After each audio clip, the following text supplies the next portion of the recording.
আসসালামু আলাইকুম। আজকে আমরা এসেছি বাংলাদেশের এমন একটি গুরুত্বপূর্ণ স্থানে, যে স্থানটিতে একটি ব্রিজ অবস্থিত এবং এই নদীর উপর এই ব্রিজটি অবস্থান করায় বিশেষ করে বাংলাদেশের পশ্চিম অর্থাৎ দক্ষিণ পশ্চিম সাইড এবং উত্তর পশ্চিম সাইডকে যুক্ত করেছে। শুধু তাই নয়, এই সমস্ত জেলাগুলোতে প্রচুর পরিমাণে অবদান রেখে যাচ্ছে এই ব্রিজটি। সেই সাথে এত সুন্দর নদীর দৃশ্যের উপরে এত বড় একটি ব্রিজ অবশ্যই দৃষ্টিনন্দন, সবার চোখে অসাধারণ লাগবে। যার কারণে কিনা এখানে কিন্তু অনেক পর্যটক এসে থাকে, বিশেষ করে ভ্রমণ পিপাসুরা প্রায়ই আসে।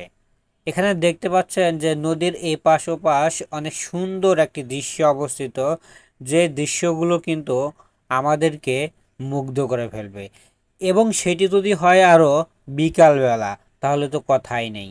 তবে আপনাদের কাছে রিকোয়েস্ট করব, অবশ্যই এই ব্রিজটা কোথায় অবস্থিত, কোন কোন জেলাকে বিশেষ করে যুক্ত করেছে, সেটা কিন্তু আপনারা বলে যাবেন। এখানে দেখতে পাচ্ছেন এক ধরনের বিশেষ যান ব্যবহার করা হয়, যে যানকে আমরা হয়তোবা নসিমনও জেনে থাকি। তবে এই এলাকার অঞ্চলের মানুষের বিশেষ যানটি হলো এইটি।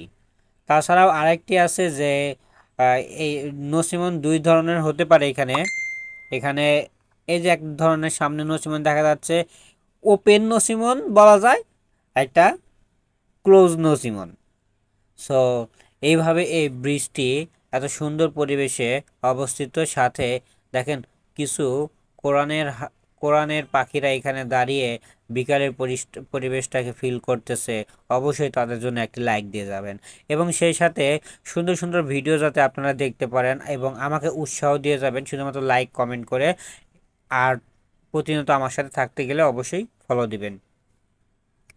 দেখতে পাচ্ছেন এখানে কিন্তু কিছু বিশেষ ঘর দেখা যাচ্ছে, যে ঘরগুলো অবশ্যই সরকার কর্তৃক অনুমোদনকৃত অনুদান হিসেবে।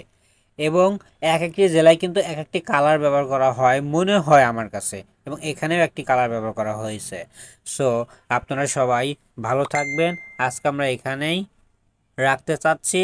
পরবর্তী ভিডিও অবশ্যই বিশেষ কোনো স্থানকে কেন্দ্র করে হবে। আল্লাহ হাফেজ।